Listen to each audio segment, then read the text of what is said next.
सगळ्यात पहिल्या दिवशी महात्म्य ऐकायचं असतं। कथा श्रवण की ये परंपरा है प्यारी आत्माओं कि सबसे पहले दिन महात्म्य का श्रवण करना अनिवार्य है। हाँ, सगळ्या आणि त्याच परंपरेचं निर्वहन करता आज पहिला दिवस म्हणून महात्म्य श्रवणाचा पहिला दिवस। महात्म्य महत्व सोपं करून महत्व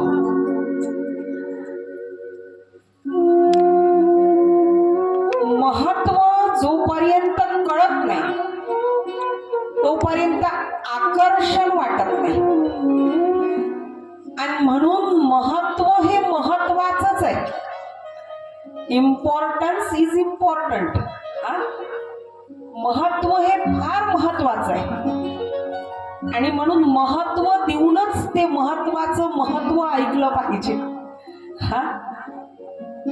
जेणेकरून 7 दिवस हे जे शास्त्र आपल्याला श्रवण करायचं आहे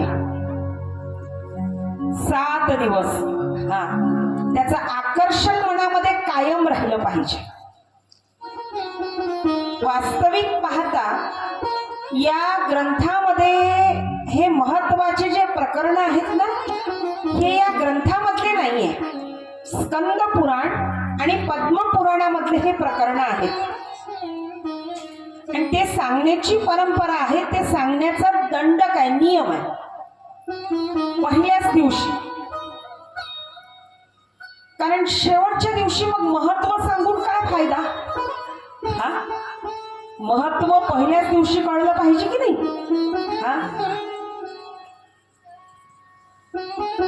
आणि म्हणून सुंदर प्रसंग आहे, महत्व समजावून सांगणारा प्रसंग आहे की जेव्हा श्रीमद भागवत सगळ्यात पहिल्यांदा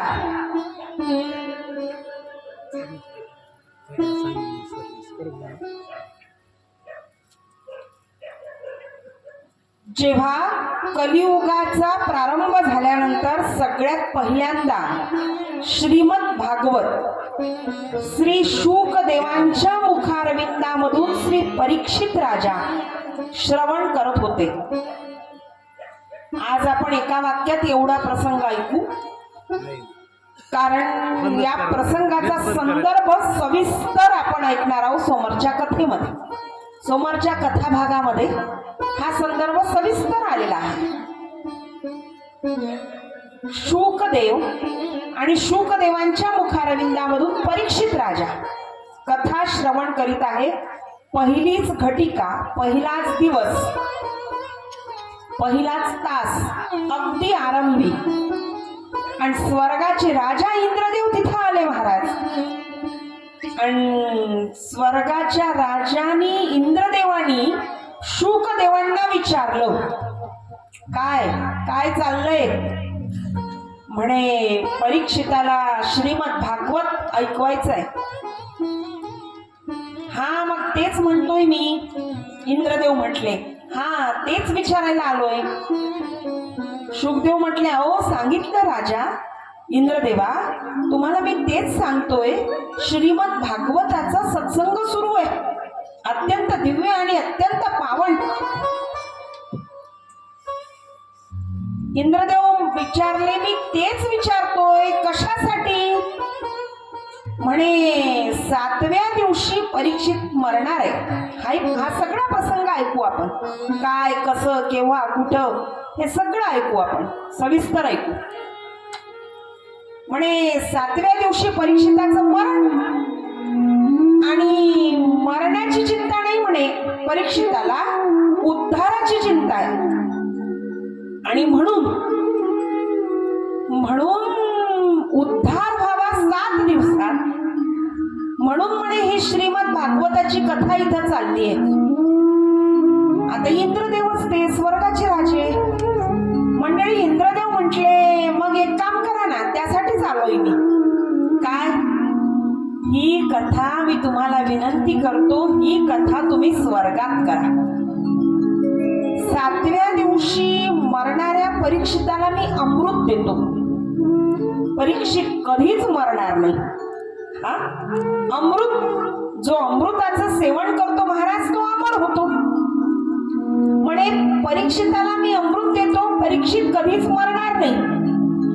पण अमृताच्या बदल्यात ही कथा तुम्ही स्वर्गात करा, स्वर्गात. श्री शुकदेव म्हटले, श्रीमद भागवताचं महात्म्य या विषयावर बोलणं चाललं बरं.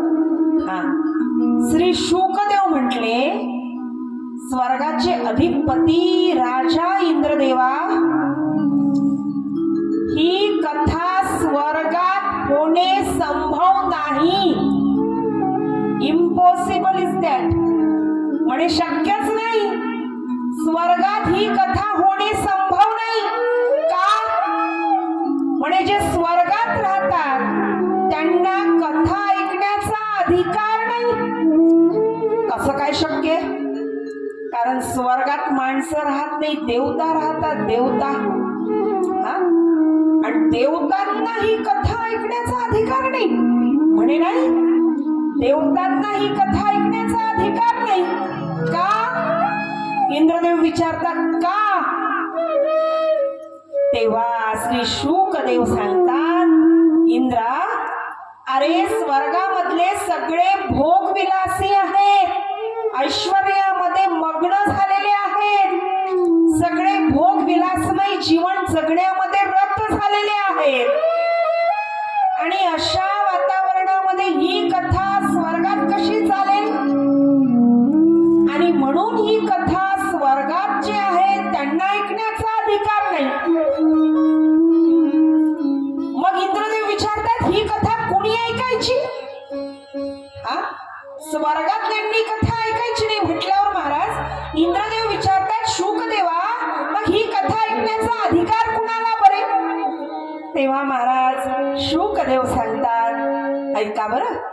शुकदेव सांगतात, ही कथा भूतलावर राहणाऱ्या, ही कथा पृथ्वीवर राहणाऱ्या सामान्य, अतिसामान्य, साधारण जडजीव, सामान्य, सामान्यातलाही सामान्य, अत्यंत साधारण असणारा जडजीव जो भूतलावर राहतो.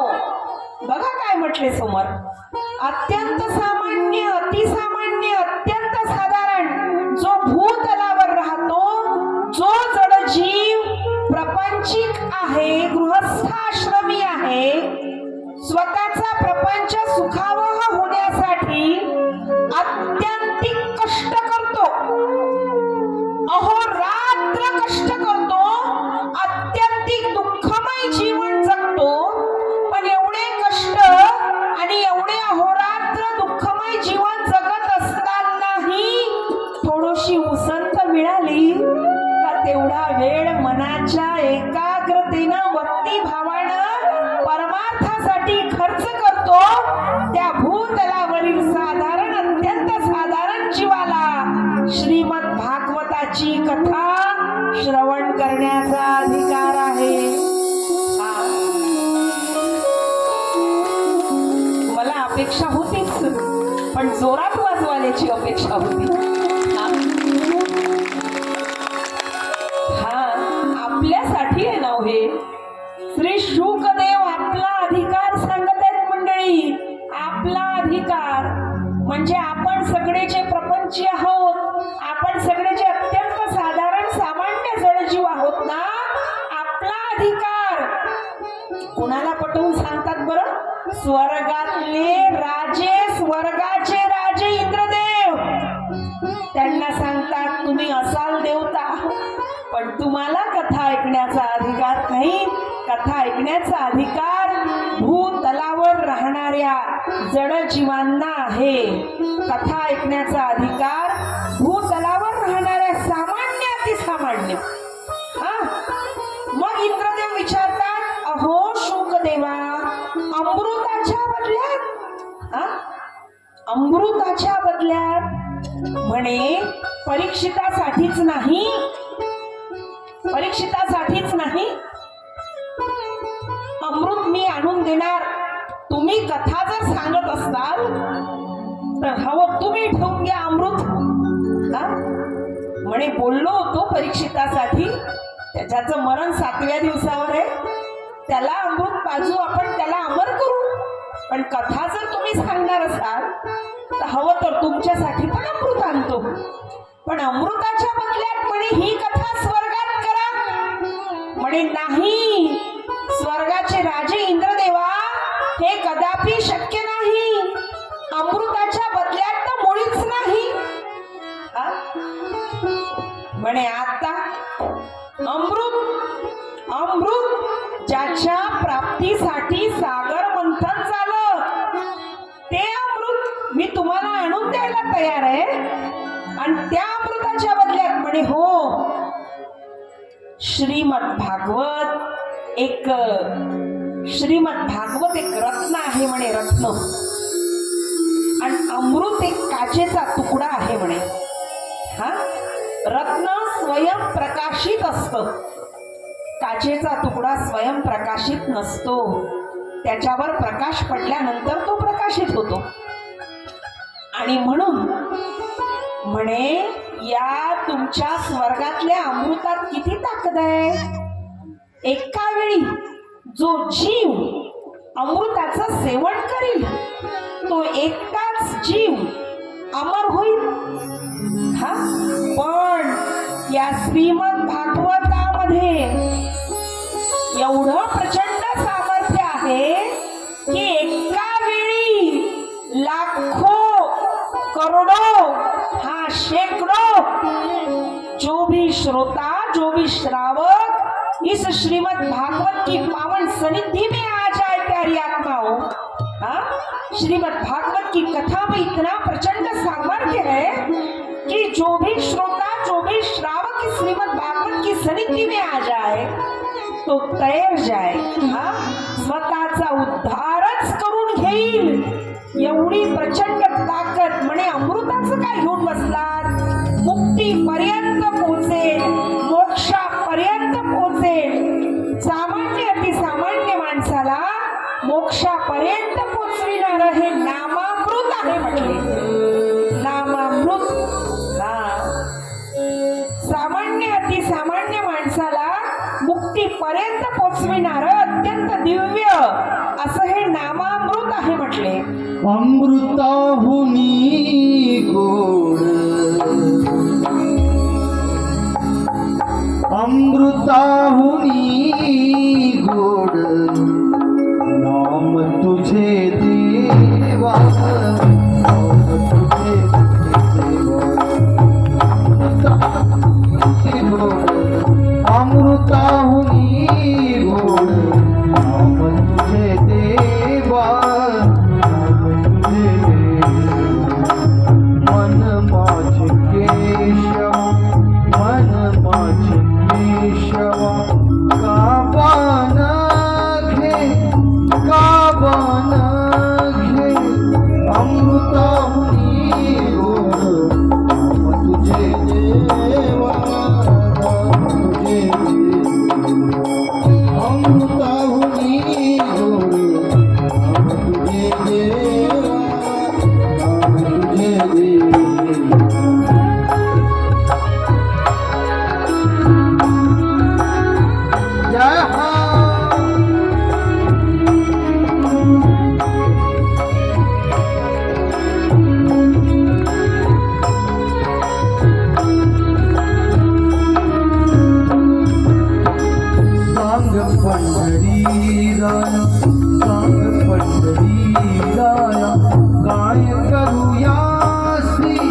मन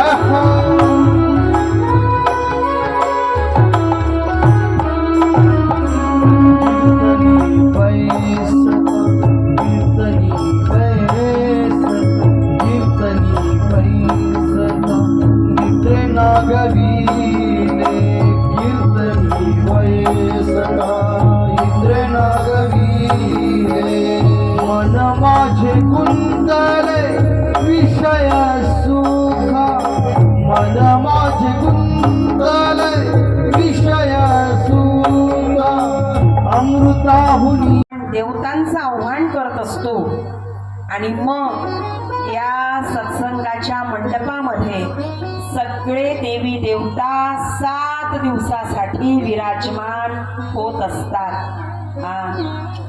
7 दिवसासाठी. आणि म्हणून हा जो कथेचा मांडव आहे ना, हा जो कथेचा मांडव आहे ना, याला साधारण समजू नये. हा कथेचा मांडव, कारण इथं येणारा प्रत्येक जण पांडव होऊनच जात असतो. म्हणून या कथेचा जो मांडव आहे याला कुणी साधारण समजू नये. हा धर्म मंडप आहे. सगळे देव पहिल्या दिवस पासून इथं येतात आणि मग काल्याच्या दिवशी तर काला खायला आवर्जून येतात महाराज. अजी ओस अमरावती, ऐकतो की नाही आपण? अजी ओस अमरावती. तिथं करमतच नाही मग त्यांना. काल्याच्या दिवशी सगळेच्या सगळे आवर्जून, कारण तसं सांगितलंच आहे ना देवानी, म्हणे हात सुद्धा धुवू नका, आपल्या कपड्याला हात घ्या पुसून. कारण हे जे सगळे जळामध्ये मासे बनून झालेले देव आहेत ना, यांच्या मुखी तो कण जाता कामा नये. म्हणून कालाचा प्रसाद खाल्ल्यानंतर हात धुवायचा नसतो, तो आपल्याच कपड्याला पुसून घ्यायचा असतो, भली कपडा किती महाग असतो. तो नियम आहे. मंडळी, म्हणून या मंडपाला धर्म मंडप असं म्हटलंय, कारण या मंडपामध्ये निव्वळ श्रोत्यांचीच उपस्थिती नाही, तर सगळ्या देवी देवतांची सन्निधी, सगळ्या देवी देवतांची उपस्थिती इथं असते. आता मंडप एवढा प्रभावी, तर मंडपात बसून जे शास्त्र ऐकायचंय ते किती प्रभावी असेल.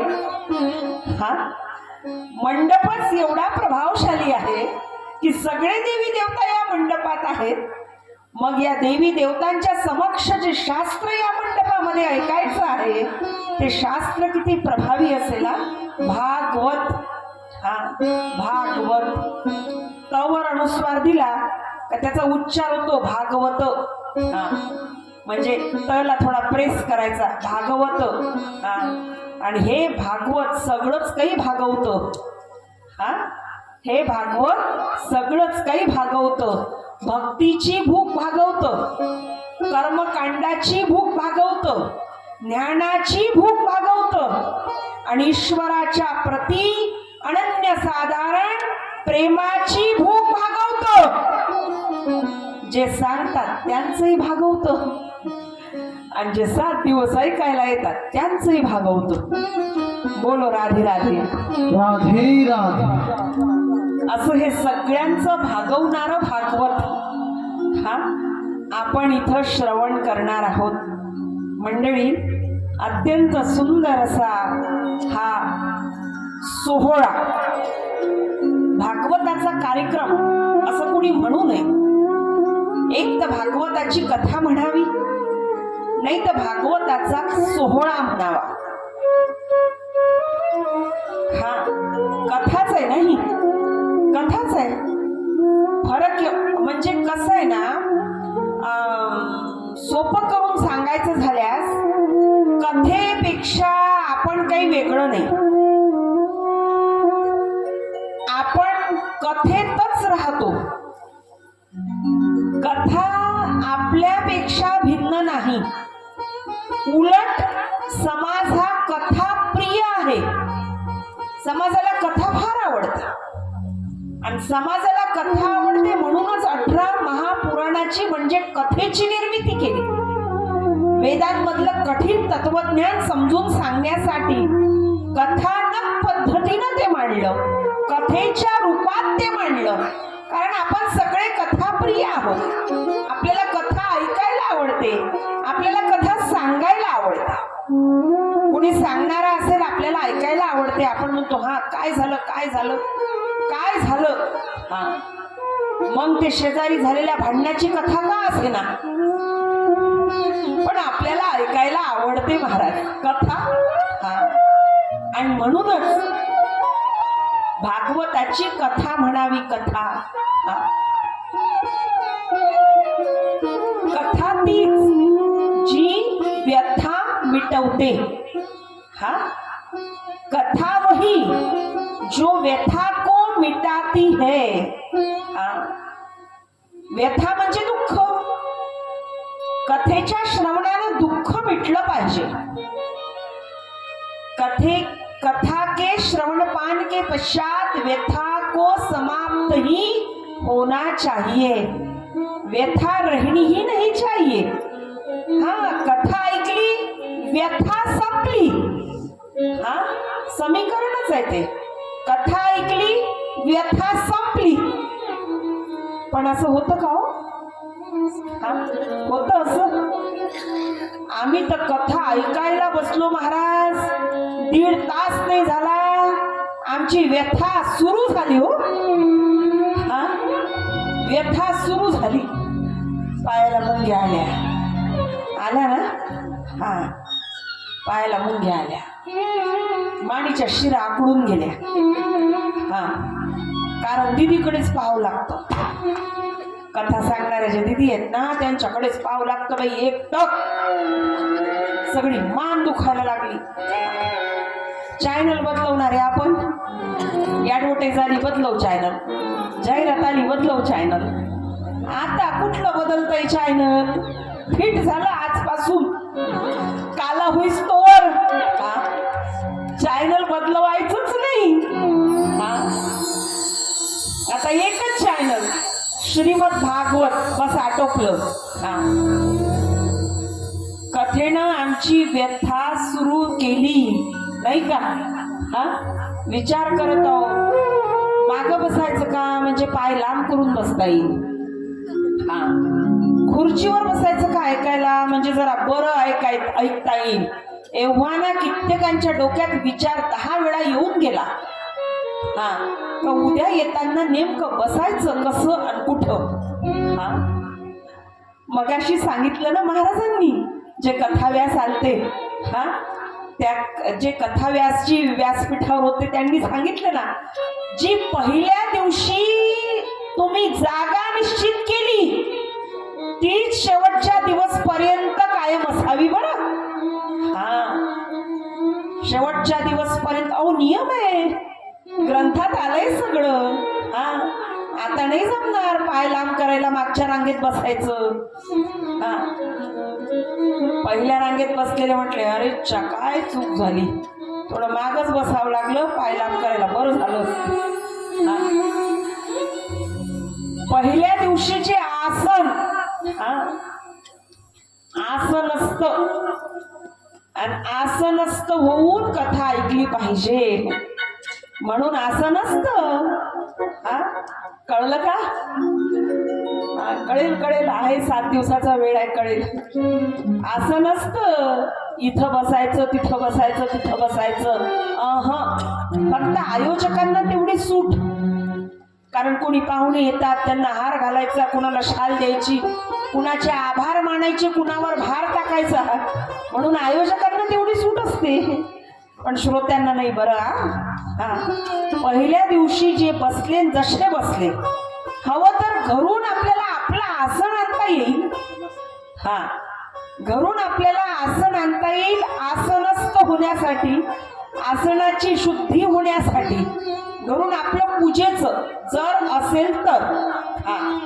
पूजा करतो की नाही आपण, रोज जप करतो, हरिपाठ करतो, काकडा करतो.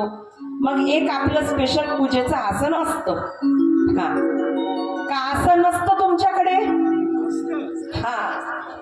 मग ते आसन जरी तुम्ही घेऊन आलात ना तरी चालेल. कारण आसनाची शुद्धी, आसनाची स्थिरता ही फार महत्वाची. हा, कथा कथा म्हणून नका ऐकू माय बाप हो. कथा मनोरंजनासाठी नाही, कथा करमणुकीसाठी नाही, कथा आध्यात्मिक उन्नतीसाठी आहे. कथेनं आत्मिक आणि आध्यात्मिक उन्नती होते. उन्नती म्हणजे प्रगती. हा, प्रगती कुणाला आवडत नाही? सगळ्यांना आवडते. आणि एरवी प्रगती करायचंच ठरवलं असते आपण. हा, मंडळी, आध्यात्मिक उन्नती कसं आहे ना, प्रगती उन्नती दोन प्रकार आहे. एक लौकिक म्हणजे व्यवहारिक. हा, 4 गाड्या, 2 ट्रॅव्हल्स, 6 बंगले, ही व्यवहारिक लौकिक. पण अलौकिक म्हणजे आध्यात्मिक. हा, कथेनं काय होतं, कथेच्या श्रवणानं काय होतं, आध्यात्मिक उन्नती होते, आध्यात्मिक प्रगती होते. आध्यात्मिक उत्थानासाठी कथा ऐकली पाहिजे. आध्यात्मिक उत्थानासाठी, आत्मिक उन्नतीसाठी कथा ऐकली पाहिजे. कथेनं ते पाप बिप जाळले जात नाही. हा, पहिल्याच दिवशी डोक्यातून काढून टाका खटका. म्हणे कथा ऐका, कथा ऐका, कथा ऐका. का? कथेनं पाप जाळली जातात. हा, भागवत कथा ऐका. का? कथेनं पाप धुवून निघतात.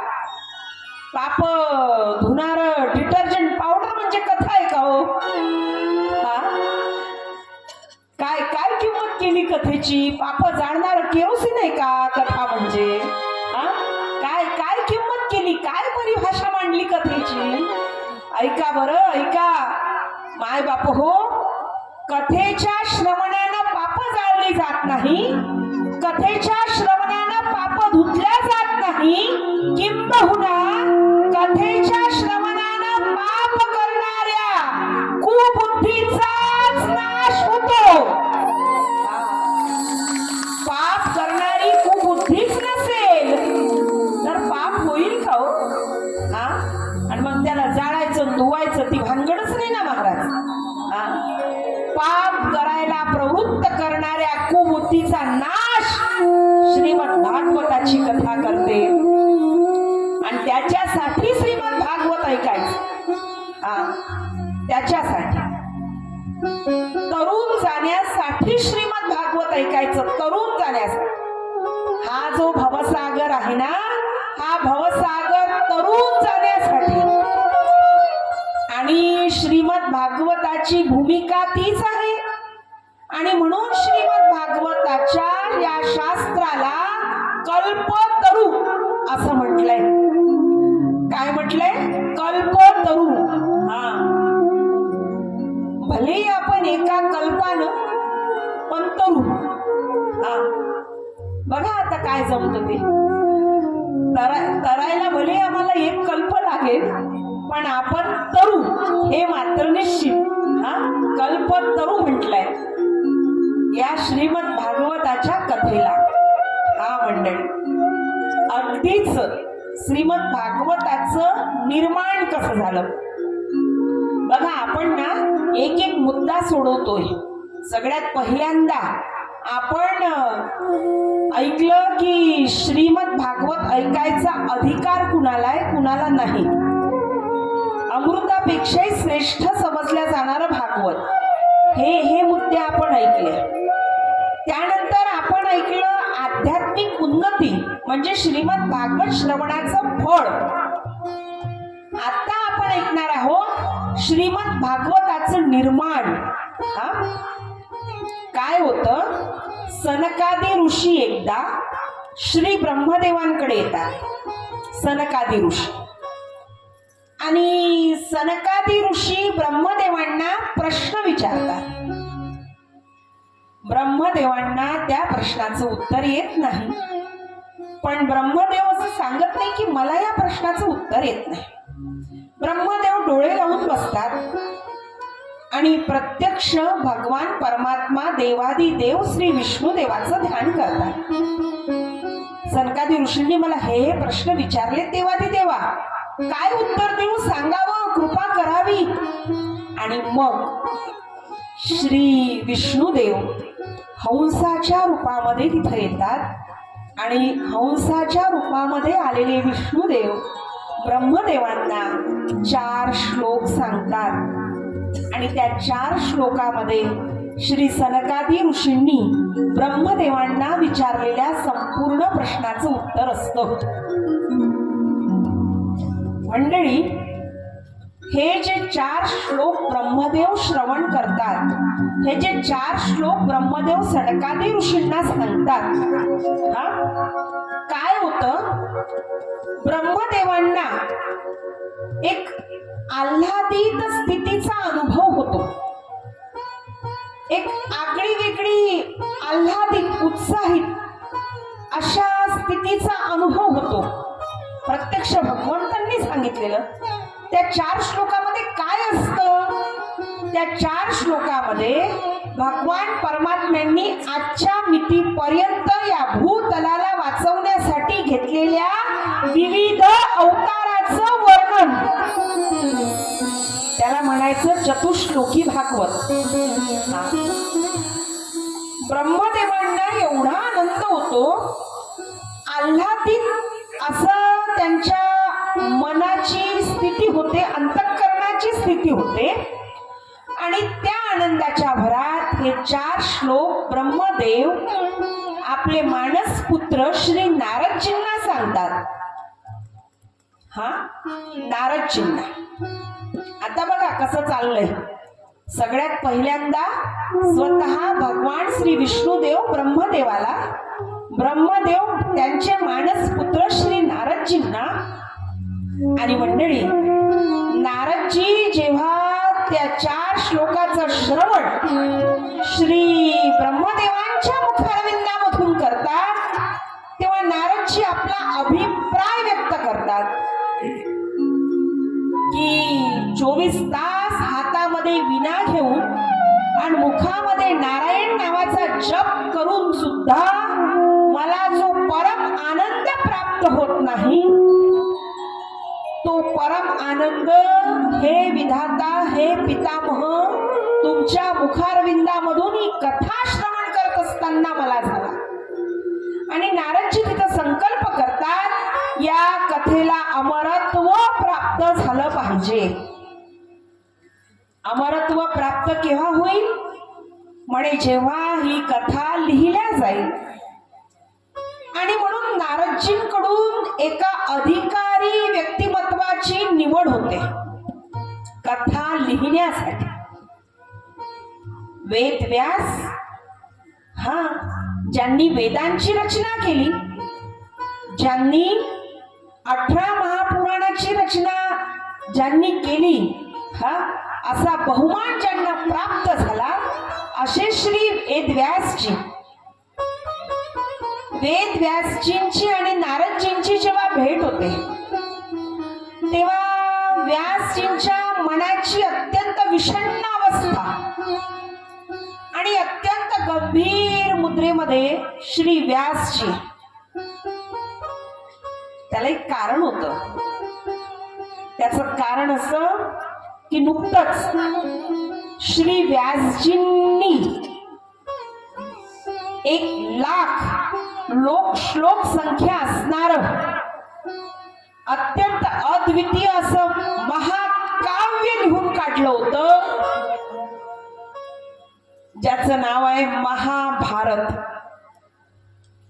आता महाभारत म्हणजे काय, थोडक्यात युद्धाचं वर्णन केली, युद्धाचं महाभीषण संग्राम आणि त्या संग्रामाचं इत्थंभूत वर्णन 1,00,000 श्लोक संख्या, अत्यंत विस्तृत आणि विशाल असं महाभारत नावाचं काव्य वेदव्यासजींनी लिहिलं होतं.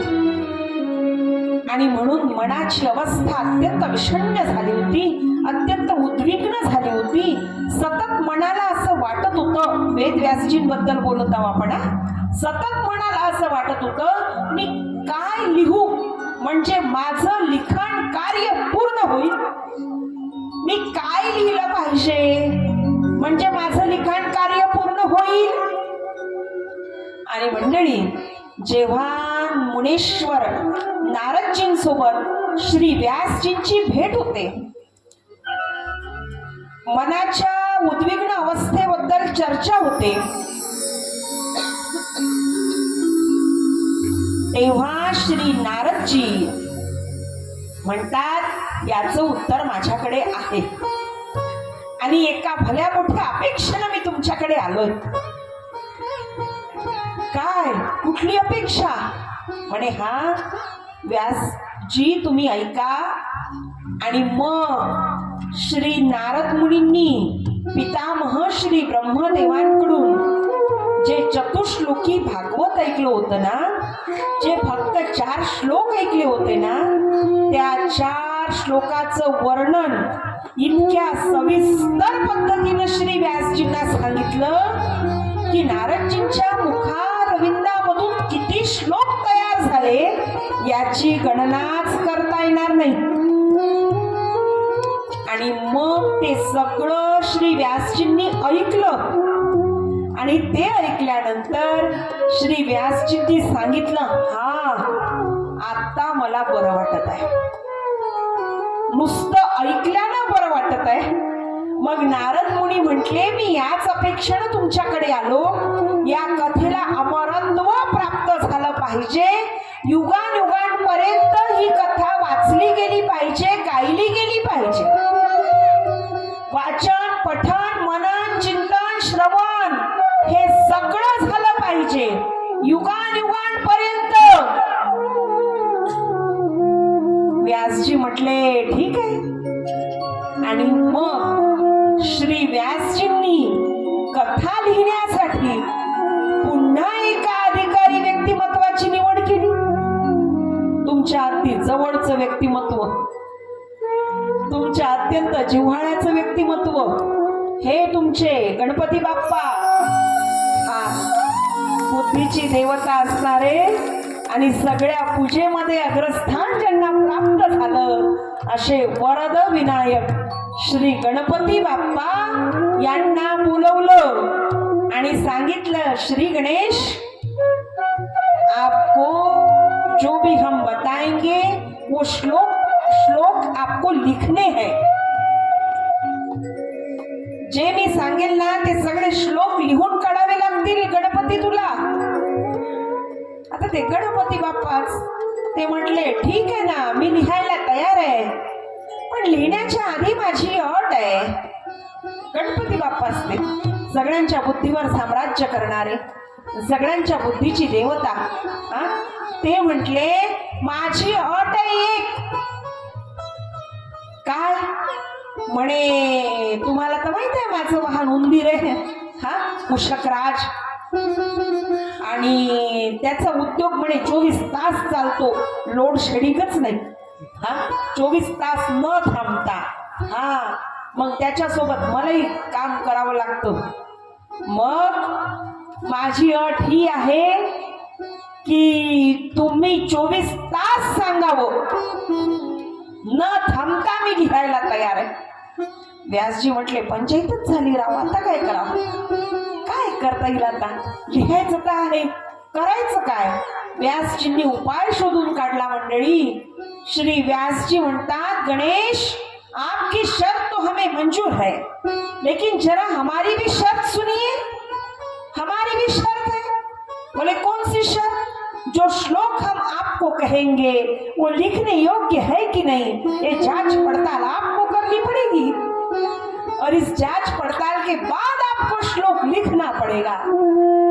जो श्लोक मी तुम्हाला सांगणार आहे ना तो लिहिण्याच्या योग्य आहे की नाही ते पहिले तपासावं लागेल आणि मग तुम्हाला लिहावं लागेल. आणि मग असा एखादा कूट अर्थाचा श्लोक असला का गणपती बाप्पांना थोडा वेळ लागायचा आणि तेवढ्या वेळात श्री व्यासजींची विश्रांती व्हायची. आणि अशा पद्धतीनं श्रीमद भागवत नावाची गाथा श्री व्यासजींच्या मुखारविंदामधून श्री गणपती बाप्पांच्या करपल्लवामधून या भूलोकी अवतरित झाली मंडळी. बोलो राधे राधे. राधे राधे. श्री कृष्ण गोविंद हरे मुरारी, हे नाथ नारायण वासुदेव. श्री कृष्ण गोविंद हरे मुरारी, श्री कृष्ण गोविंद हरे मुरारी, हे नाथ नारायण वासुदेव. श्री कृष्ण गोविंद हरे मुरारी, हे नाथ नारायण वासुदेव. श्री कृष्ण गोविंद हरे मुरारी, हे नाथ नारायण वासुदेव. कृष्ण गोविंद हरे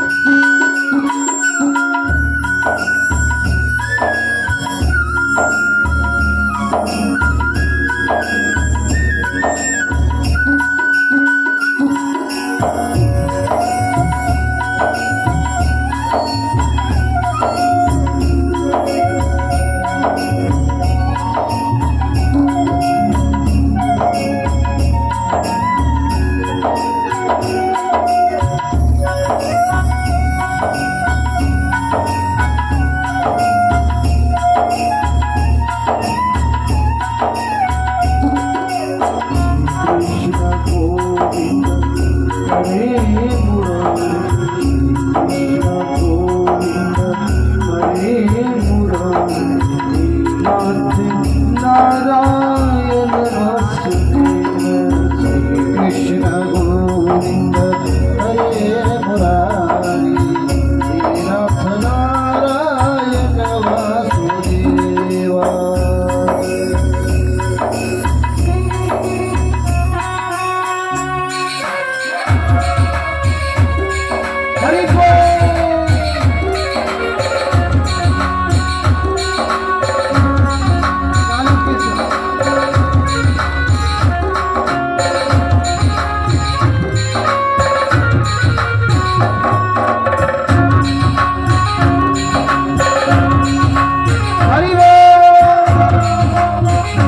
नाथ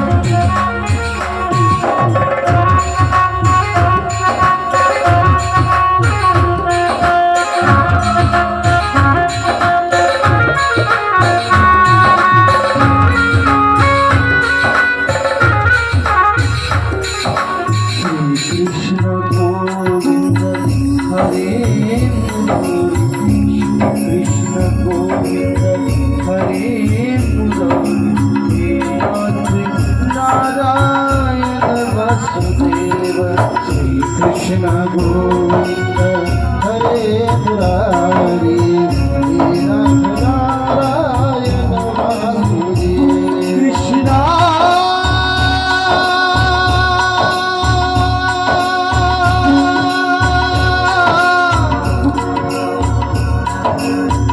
हरे कृष्ण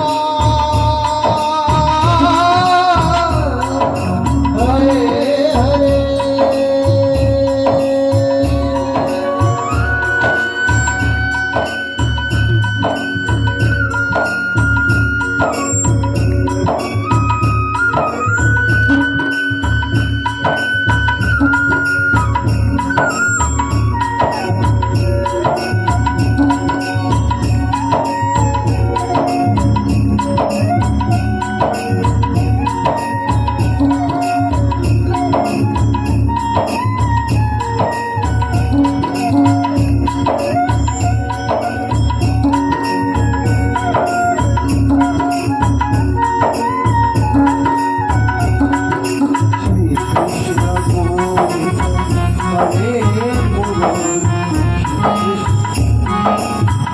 नाथ कृष्ण गोविंद हरे मुरारी हे नाथ नारायण वासुदेवा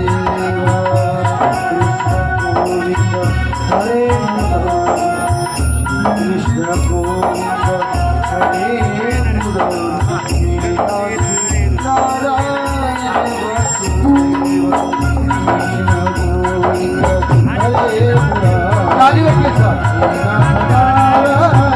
वासुदेवा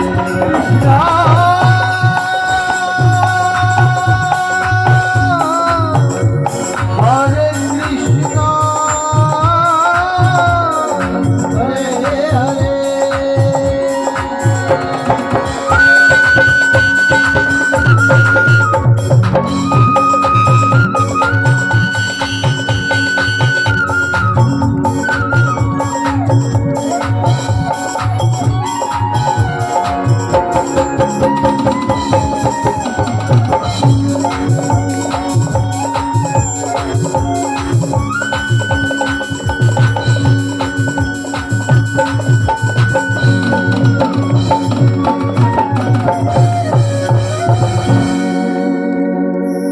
आणि अशा पद्धतीनं पुराणाची निर्मिती झाली.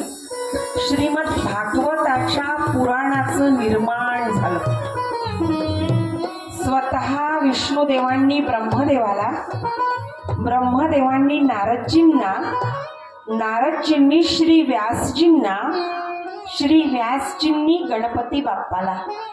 आणि अशा पद्धतीनं या महापुराणाचं लिखाण झालं. पुराण, पुराण, आपण पुराण या शब्दाला महत्वच दिलं नाही कधी. कुणी चार गोष्टी जास्तीच्या जरी सांगत असलं ना, आपण म्हणतो जाऊ दे तुझं पुराण बंद कर. पुराण या शब्दाला महत्वच दिलं नाही आपण. पण पुराण हे फार महत्वाचं आहे. आणि ते पुराण आहे म्हणून ते पुराण नाही.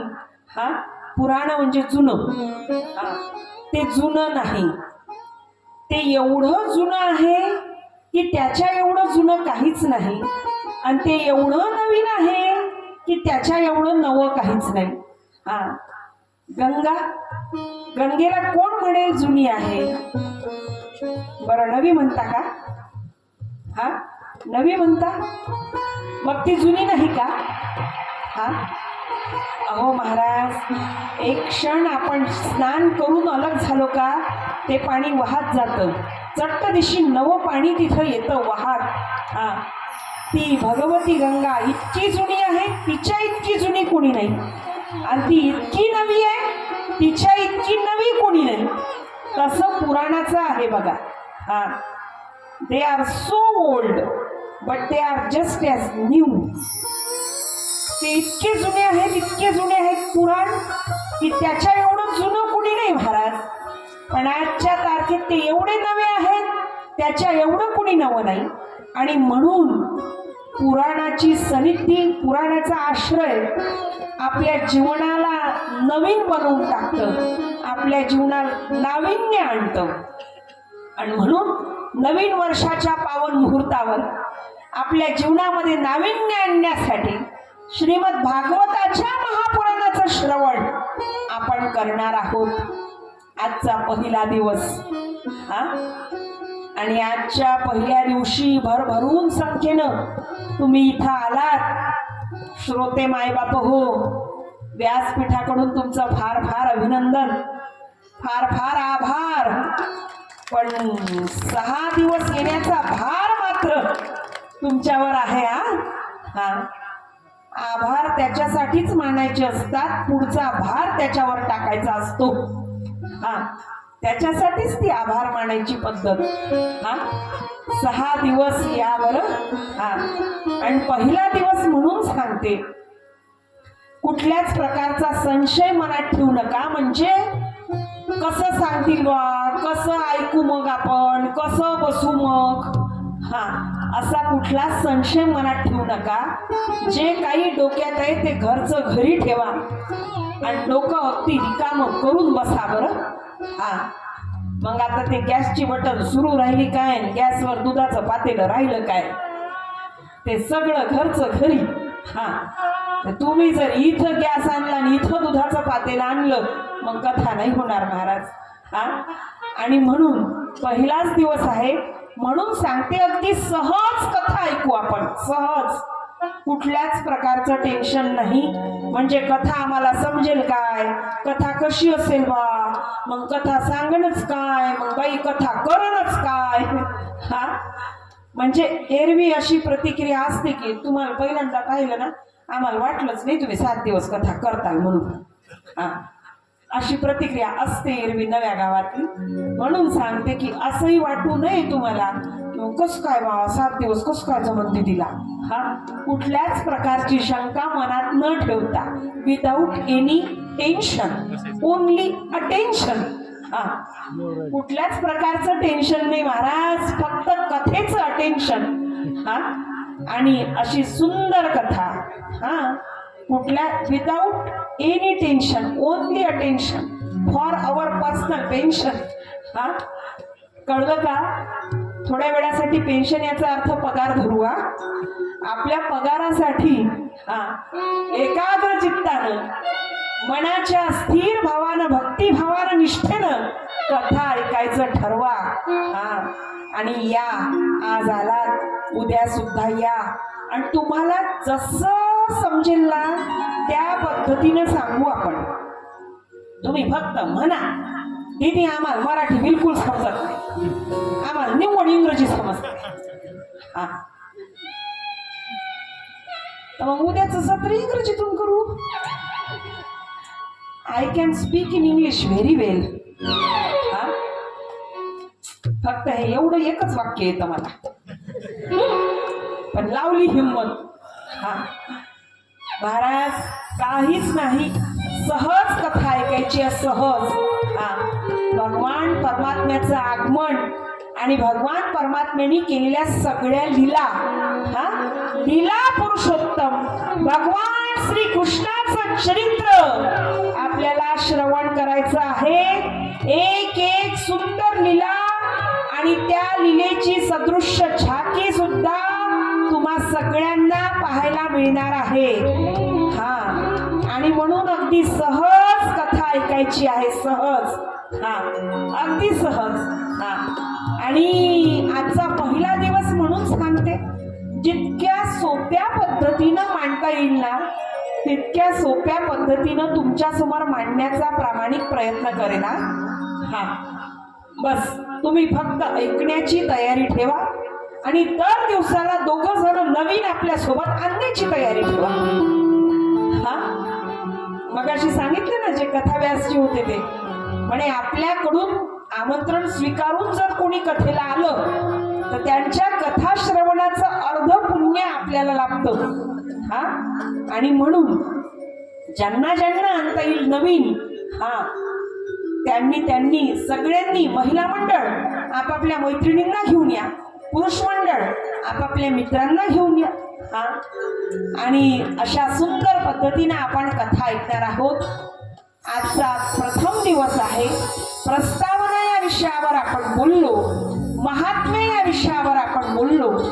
महत्व कळलं पाहिजे जेणेकरून महत्व वाढलं पाहिजे, आणि म्हणून त्या विषयालाच महत्व देऊन आपण महत्व या विषयावर मोठ्या महत्वानं बोललो.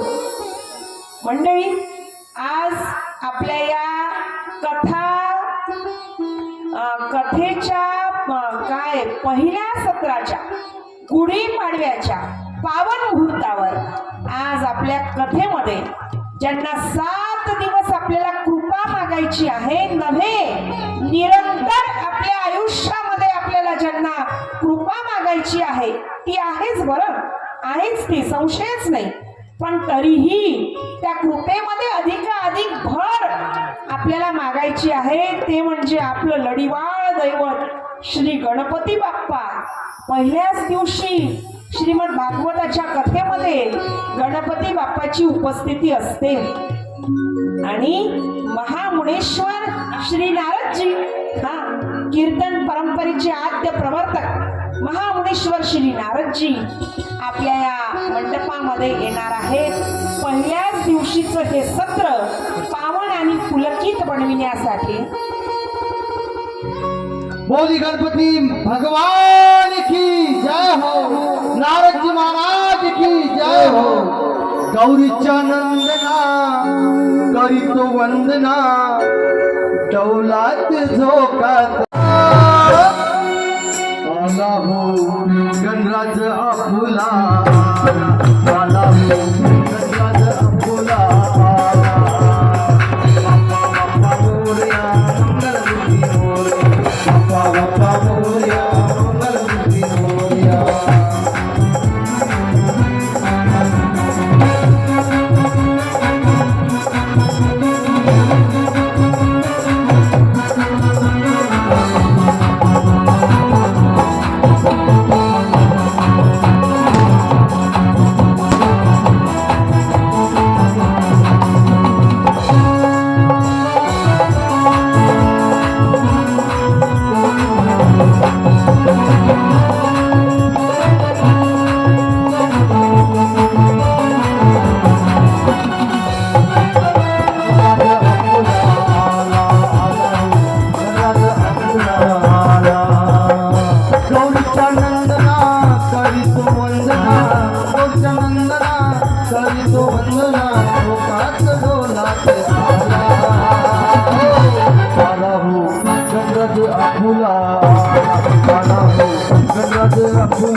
भगवान की जय हो, नारद जी महाराज की जय हो.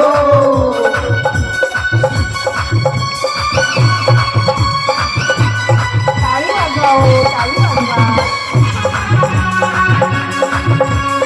टाळी हो.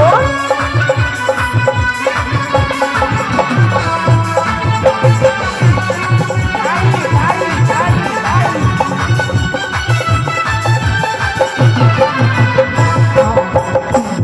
हातात मोदक गळ्यात कंठी, मुकुट सोन्याचा डोळी.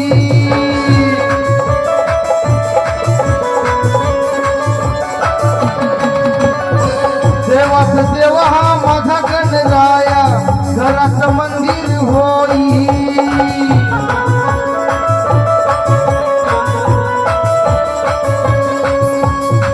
भक्तीच रंगूया तल्लीन होऊया, भक्तीच रंगूया तल्लीन होऊया. वर्षाचा सण हा आला, आला हो गणराज आपुला, आला हो गणराज आपुला, आला हो गणराज आपुला.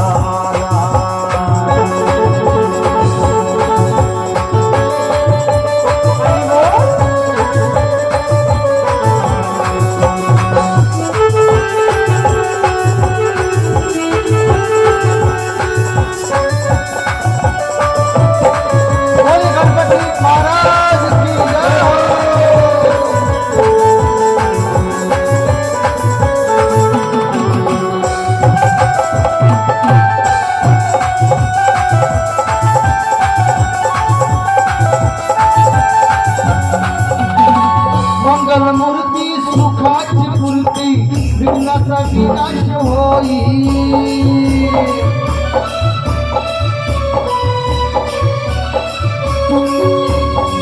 विद्येचे देवा पडतो रे पाया, मायाई फरून राई.